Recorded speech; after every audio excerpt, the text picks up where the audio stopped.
മാധവാ പീതാംബരാ ഞാൻ നിന്നെ ഓർക്കുന്നിതാ. ഹേ മാധവ മധുമാസ ചന്ദ്ര നോവും ഹൃദയം അറിയുന്നില്ലേ. വേനൽ കനവിൽ പെയ്യുന്നില്ലേ. ഹേ മാധവ മധുമാസ ചന്ദ്ര നോവും ഹൃദയം അറിയുന്നില്ലേ.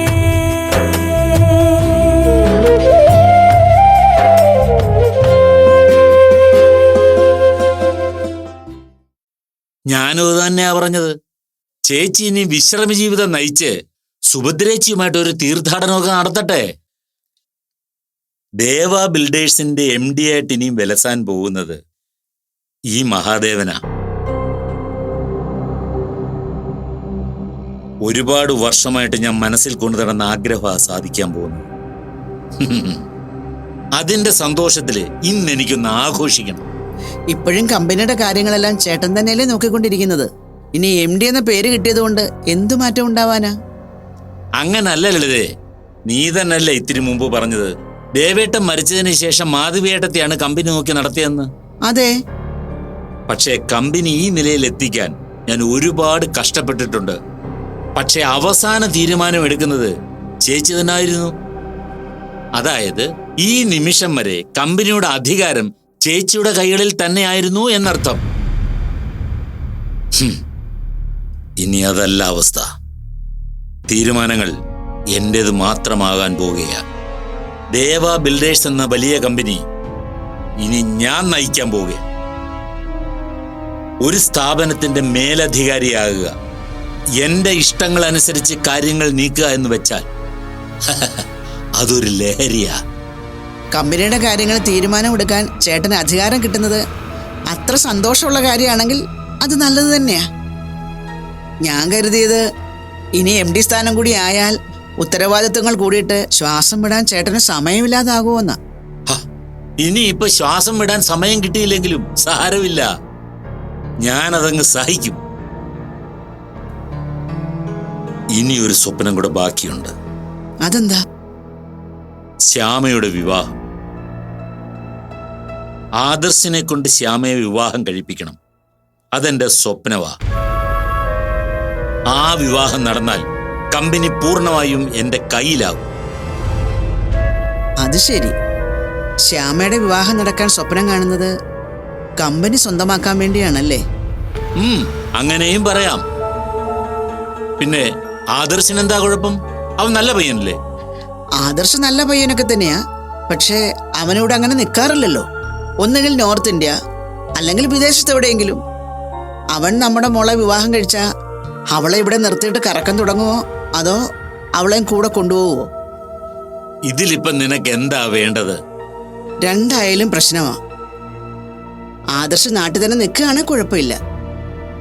അതൊക്കെ പിന്നെ സംസാരിക്കാവുന്ന കാര്യമല്ലേ ലളിതേ. ആദർശ് ആദ്യം വിവാഹം കഴിക്കാൻ തയ്യാറാണോ എന്നറിയണം. ഓ, അപ്പൊ ആദർശിന്റെ സമ്മതം മാത്രം നോക്കിയാൽ മതിയോ? ശ്യാമയ്ക്ക് സമ്മതമാണോ ഇല്ലെന്ന് അറിയണ്ടേ? ആദ്യം ആദർശ് എന്താ പറയുന്നെന്ന് അറിയട്ടെ. അല്ല, അവൻ നാട്ടിൽ വരുന്നതിനെ കുറിച്ച് ചേച്ചി എന്തെങ്കിലും പറഞ്ഞോ? ഇല്ല, അവൻ കമ്പനിക്ക് വേണ്ടിയുള്ള ഹൈഡ്രോളിക് മെഷീനെ പറ്റി പഠിക്കാനായിട്ട് പോയിരിക്കുക. എന്നാ വരുന്നതെന്ന് ചേച്ചി പറഞ്ഞില്ല. ഇനി ആദർശ് നാട്ടിൽ വന്ന് നിൽക്കാൻ തീരുമാനിച്ച ആദർശിനെ ചേച്ചി കമ്പനിയുടെ MD ആക്കുവോ? അതിനുള്ള സാധ്യത കുറവാ. പിന്നെ ആദർശിന് ഇവിടെ നിൽക്കാൻ താല്പര്യവും ഇല്ല. അവൻ നോർത്ത് ഇന്ത്യയിലെ പ്രോജക്റ്റുകൾ തന്നെ ആയിരിക്കും നോക്കുക. ചിലപ്പോ വിദേശത്ത് പോയി കമ്പനി തുടങ്ങാനും സാധ്യതയുണ്ട്. അങ്ങനെ വന്നാലേ ആദർശ് അങ്ങോട്ട് പൊയ്ക്കുള്ളൂ. അങ്ങനെയാണെങ്കിൽ ശ്യാമയുടെ കാര്യം കുഴപ്പത്തിലാവും. എന്തു കുഴപ്പം? ഒരു കുഴപ്പവും സംഭവിക്കില്ല. ഇനി മോളെ ആദർശ് കൂടെ കൊണ്ടുപോയാലും നമുക്ക് അവളെ ഒന്ന് കാണണമെങ്കിൽ വീഡിയോ കോൾ മാത്രമാവും ശരണം. ശ്യാമയുടെ കാര്യത്തിൽ മാത്രമേ ചേട്ടന് സ്വപ്നങ്ങളുള്ളോ? ശിവാനിക്കും കല്യാണപ്രായമായി. ഇടി ആദ്യം ശ്യാമയുടെ കല്യാണം നടക്കട്ടെ. ശിവാനിക്ക് വേണ്ടിയിട്ട് നമുക്ക് മറ്റൊരു കോടീശ്വരനെ കണ്ടുപിടിക്കാം. ഇതൊക്കെ നമുക്ക് പറയാൻ പറ്റും. കുട്ടികളുടെ മനസ്സിൽ എന്താണെന്ന് നമ്മളൊരു വാക്കുപോലും ചോദിച്ചില്ല. അവരുടെ വിവാഹത്തെക്കുറിച്ച് അവർക്ക് സ്വപ്നങ്ങളുണ്ടാവില്ലേ? സ്വപ്നങ്ങൾ ഉണ്ടായിക്കോട്ടെ, അതെല്ലാം നടക്കണമെന്ന് നിർബന്ധം പിടിക്കാൻ പാടില്ല. മക്കൾ ആരെ വിവാഹം കഴിക്കണമെന്ന് തീരുമാനിക്കുന്നത് വീട്ടിലെ കാരണവന്മാരാ. അവർക്ക് മക്കളുടെ നന്മ മുൻപിൽ കണ്ട് നല്ല ബന്ധം കണ്ടുപിടിക്കാൻ സാധിക്കൂ. അതൊക്കെ പഴയ കാലത്ത്. ഇന്നത്തെ കുട്ടികൾ അതിനൊക്കെ സമ്മതിക്കുമോ എന്ന് എനിക്കറിയില്ല. എന്റെ മക്കള് സമ്മതിക്കും. ഇല്ലെങ്കിൽ ഞാൻ അവരെ കൊണ്ട് സമ്മതിപ്പിക്കും.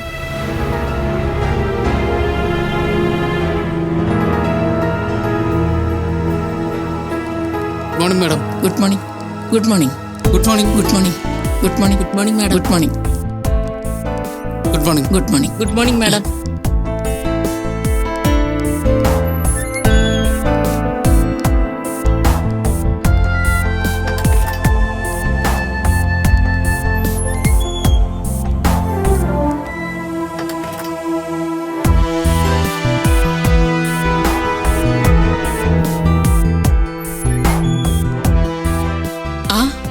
മഹി, നീ എത്തിയായിരുന്നോ? ഞാൻ നേരത്തെ എത്തിയായിരുന്നു. ചേച്ചി വന്നൊന്ന് സ്റ്റാഫ് പറഞ്ഞു, അതാ ഇങ്ങോട്ട് വന്നേ. ആ, ഇരിക്കേ. ആ,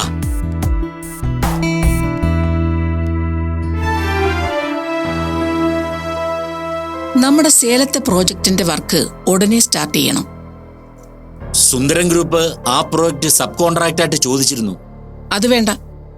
സേലത്തെ പ്രോജക്റ്റ് നമുക്ക് മാനേജബിൾ ആണ്.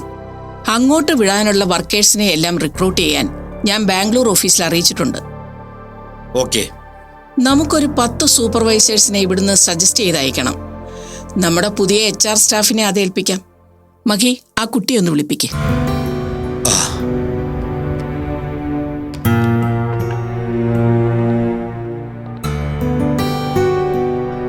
ആ മീര, MDയുടെ ക്യാബിനിലേക്ക് വരൂ. കാക്കനാട് IT പാർക്കിന്റെ സബ് കോൺട്രാക്ട് ക്യാൻസൽ ചെയ്ത് അവർക്കെതിരെ കേസ് കൊടുക്കേണ്ട അവസ്ഥയാണ് വരുന്നത്. 4-5 വർഷം നമ്മുടെ പുറകെ നടന്നിട്ടാണ് നമ്മൾ ആ പ്രോജക്റ്റ് അവർക്ക് കൊടുത്തത്. പക്ഷേ ഇത്ര ഉത്തരവാദിത്വമില്ല അവര് പെരുമാറുമെന്ന് കരുതിയില്ല. അയാളുടെ ഓവർ വിനയം കണ്ടപ്പോഴേ എനിക്കൊരു നെഗറ്റീവ് ഫീൽ ഉണ്ടായതാണ്. പിന്നെ മഹി കൂടി റെക്കമെൻഡ് ചെയ്തുകൊണ്ടാണ് ഞാൻ സമ്മതിച്ചത്.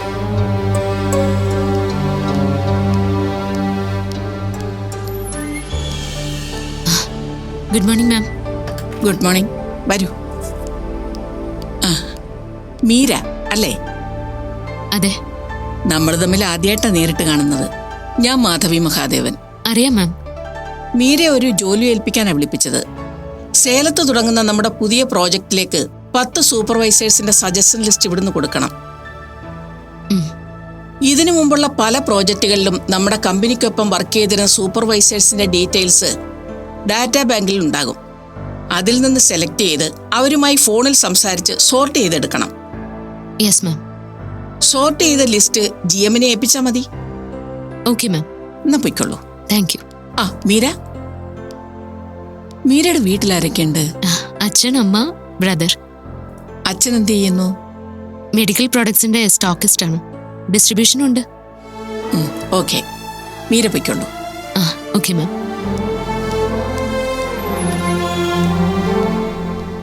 ചേച്ചിക്ക് ഇത് എന്ത് പറ്റി? സ്റ്റാഫിനോട് ഇങ്ങനോട് സംസാരം പതിവുള്ളതല്ലോ. ഓഫർ ലെറ്റർ അയക്കുന്നതിന് മുമ്പേ ആ കുട്ടിയുടെ ഫാമിലി ഡീറ്റെയിൽസ് നമ്മൾ എടുത്തതാ. അത് നോക്കിയില്ലേ? ഞാനത് നോക്കിയിരുന്നു. എന്നാലും മീര എന്താ പറയുന്നറിയാനാ ചോദിച്ചത്. മീരയുടെ അമ്മ ഒരു ആക്സിഡന്റിൽ മരിച്ചു പോയതാ. ഇപ്പൊ ആ കുട്ടി പറഞ്ഞത് സ്റ്റെപ്പ് മദറിനെ കുറിച്ചും സ്റ്റെപ്പ് ബ്രദറിനെ കുറിച്ചുമാ. അങ്ങനെ നോക്കിയാൽ മീര പറഞ്ഞതിൽ എന്തോ ചെറിയ കള്ളത്തരമുണ്ട്. ഏയ്, അങ്ങനെ പറയാൻ പറ്റില്ല. നമ്മളുമായി മീരയ്ക്കുള്ളത് ഒഫീഷ്യൽ ബന്ധം മാത്രമാണ്. അപ്പോ ആ കുട്ടി പറഞ്ഞാൽ തെറ്റൊന്നുമില്ല. കുടുംബത്തിലെ കാര്യങ്ങൾ എന്തിനാ മറ്റുള്ളവരെ അറിയിക്കുന്നത്? പിന്നെ അമ്മ മരിച്ചാണെന്നൊക്കെ പറഞ്ഞുള്ള മെലോ ഡ്രാമയും മറ്റുള്ളവരിൽ നിന്നുള്ള സെന്റിമെന്റ്സും ആ കുട്ടി പ്രതീക്ഷിക്കുന്നില്ല. അതൊക്കെ ഒരു നല്ല ക്യാരക്ടറിന്റെ ലക്ഷണമാണ്. ആണോ? ചേച്ചിക്കൊരു കാര്യം മനസ്സിൽ കയറിയാ പിന്നെ അതിൽ നിന്നൊരു മാറ്റം പ്രതീക്ഷിക്കേണ്ട കാര്യമില്ല. എന്തോ ഒരു പ്രത്യേകതയും ഒരു പോസിറ്റീവ് വൈബ് ആ കുട്ടിക്കുണ്ട്. അതെനിക്ക് ഉറപ്പാ. ആ മഹി, മറ്റൊരു പ്രധാനപ്പെട്ട കാര്യം സംസാരിക്കാനുണ്ട്. എന്താ ചേച്ചി? ഞാൻ പറഞ്ഞിരുന്നില്ലേ ഈ MD കസേരയിൽ നിന്ന് എനിക്കൊരു മോചനം വേണമെന്ന്? ആ, പറഞ്ഞിരുന്നു. അതിനൊരു തീരുമാനമായി. അടുത്ത ദിവസം തന്നെ ഞാൻ ഈ ഭാരം ഒഴിയുകയാണ്. ആദർശ് ഉടനെ എത്തും. ഇനി ഇവിടുത്തെ കാര്യങ്ങളൊക്കെ അവൻ നോക്കിക്കൊള്ളും. പുതിയ MD ആയി അവനെ സ്ഥാനം ഏൽപ്പിക്കാനാ എന്റെ തീരുമാനം. അവന് വേണ്ടുന്ന എല്ലാ സഹായങ്ങളും ചെയ്ത് മഹി കൂടെ നിൽക്കണം. കാര്യങ്ങളെല്ലാം ആദർശിനറിയാം. എന്നാൽ സൗത്ത് ഇന്ത്യയിലെ ക്ലയൻസിനെ അവൻ അധികം ഡീൽ ചെയ്തിട്ടില്ലല്ലോ. അതൊക്കെ ഞാൻ നോക്കിക്കോളാം ചേച്ചി. ആ, അത് മതി. അല്ല, എനിക്ക് കുറച്ച് കാര്യങ്ങൾ ചെയ്ത് തീർക്കാനുണ്ട്. ഞാൻ അങ്ങോട്ട്. ശരി, എന്നാ മഹി ചെല്ല്. ഓ ശരി.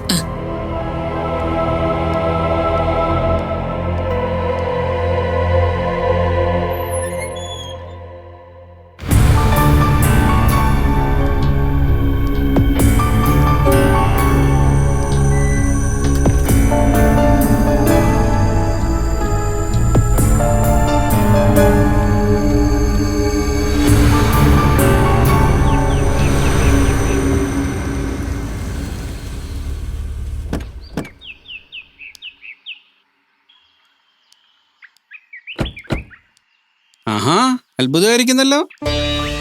ഇതാരൊക്കെയാ ഇത്? മോളെ കരുവാ കരു. വാ വാ. അച്ഛൻ്റെയും മോളുടെയും തിരക്കൊക്കെ കഴിഞ്ഞോ? ജോലി കിട്ടിയിട്ടുള്ള ആദ്യത്തെ വരവാ. മീരെ ചെലവുണ്ട്. അതൊക്കെ ചെയ്യാം.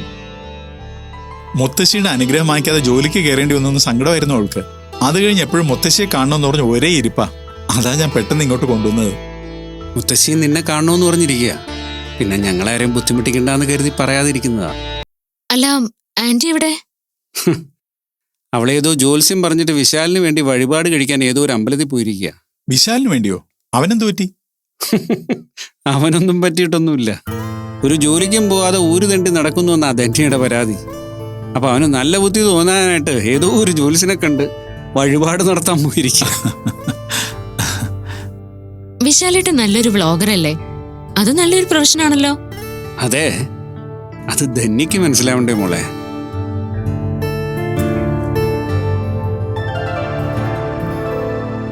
അമ്മേ, ഇതാരാ വന്നിരിക്കുന്നതെന്ന് കണ്ടോ? മോളെ മോളെ,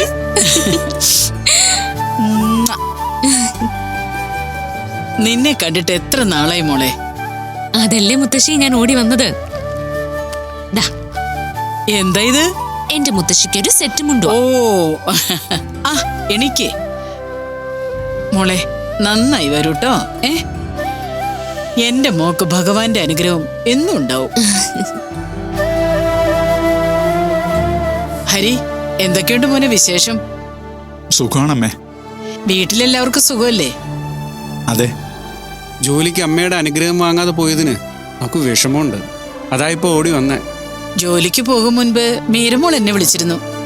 ഒരു സങ്കടവും മനസ്സിൽ വേണ്ടെന്ന് ഞാൻ പറഞ്ഞിരുന്നാണല്ലോ. എന്നാലും മീരയല്ലേ മോള്, അവൾക്ക് അമ്മയെ കാണാൻ സമാധാനം കിട്ടുമോ? ആ, എന്നാ നിങ്ങൾ സംസാരിച്ചിരിക്കെ, ഞങ്ങൾ പുറത്തുണ്ടാവും. അതെ അതെ, മുത്തശ്ശിയും മോളും കൂടെ സ്വസ്ഥമായിട്ടിരുന്ന് സംസാരിച്ചു. വാരി മോളിങ് വന്നേ. ദേ ഇവിടെ ഇരിക്കേ. മുത്തശ്ശിക്ക് എന്തൊക്കെയുണ്ട് വിശേഷം? എനിക്കെന്ത് വിശേഷമാ, ഞാനിവിടെ വെറുതെ ഇരിപ്പല്ലേ. പിന്നെ കുറെ വായിക്കും, അമ്പലത്തിൽ പോകും, നാമം ചൊല്ലും, അത്രയൊക്കെ തന്നെ. ഇപ്പോ വയ്യായികയൊന്നുമില്ലല്ലോ? അങ്ങനെ വലിയ പ്രശ്നങ്ങളൊന്നുമില്ല. മരുന്നുകളൊക്കെ കൃത്യമായിട്ട് കഴിക്കുന്നുണ്ട്. ആ, മോക്ക് മുടക്കം വരാതെ പൂജയൊക്കെ ചെയ്യാൻ പറ്റുന്നില്ലേ? ഉണ്ട് മുത്തശ്ശി.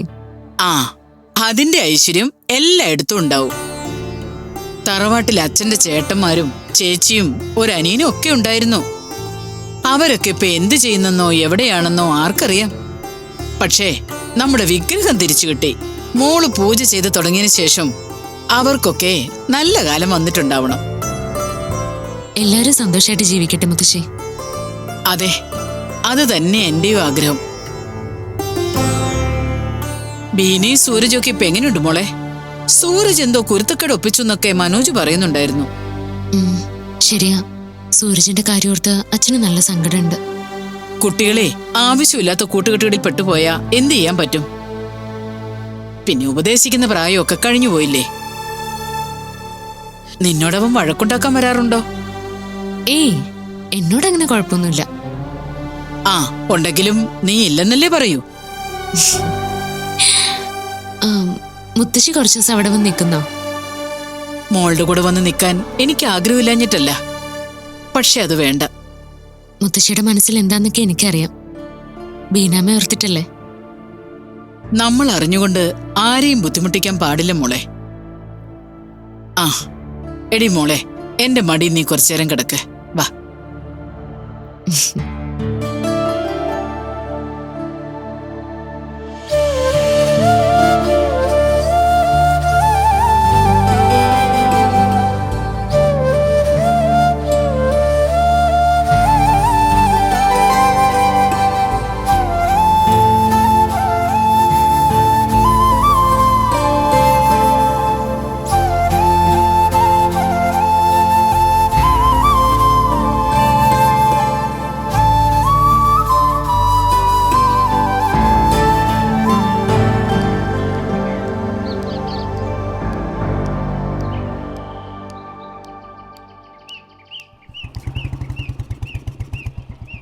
മഹേഷ, നീ ആദ്യം രാജേഷിന്റെ വീട്ടിലോട്ട് വണ്ടി വിടും, എന്നിട്ട് നമുക്ക് അവനെയും കൂടി കൂട്ടി പോ. മുത്തശ്ശൻ, എടാ വണ്ടി നിർത്തിയ. മുത്തശ്ശ നിക്ക്. അതെ,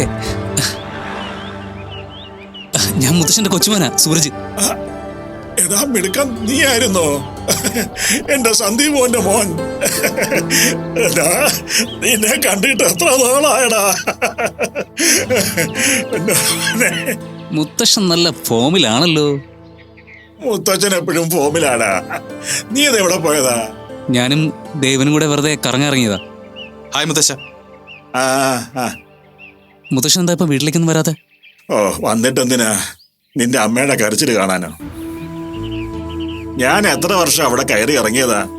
ഓരോ പ്രാവശ്യം എന്തെങ്കിലുമൊക്കെ പറഞ്ഞ് എന്നെ പറ്റിച്ചു വിടും.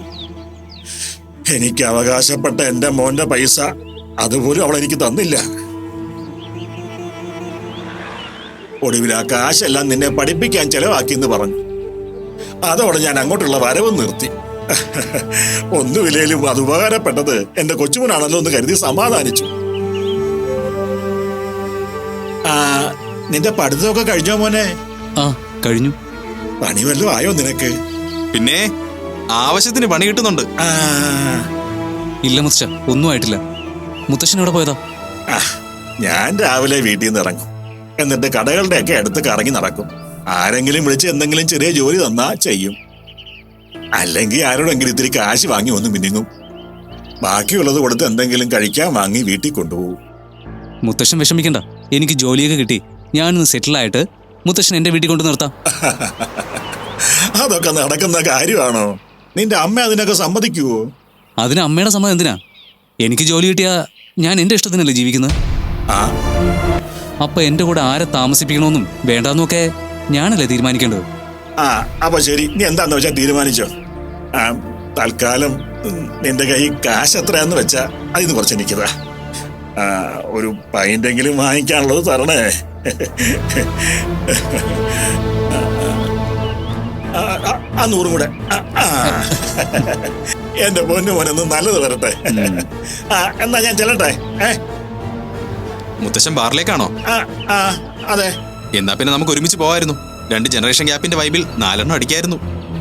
അങ്ങനെ എന്റെ കൂടെ കുടിക്കാനുള്ള വളർച്ചയൊന്നും മക്കൾക്കായിട്ടില്ല. അതുകൊണ്ട് ഞാൻ തനിയെ പോയിക്കോളാം.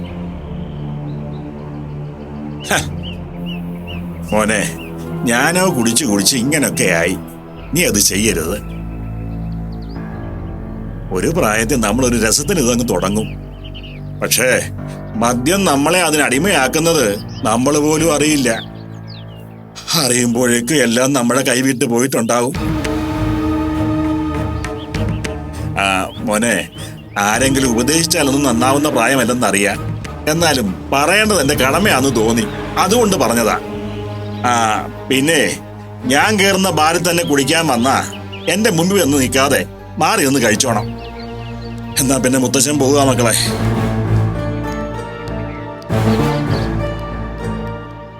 എടാ, നിന്റെ കുടുംബത്തിൽ നമ്മുടെ വൈബിന് പറ്റുന്ന വിവരമുള്ള ഒരേ ഒരു മനുഷ്യൻ ദൈങ്ങേര. നൈസ് മാൻ. വാടാ നമുക്ക് പോവാം.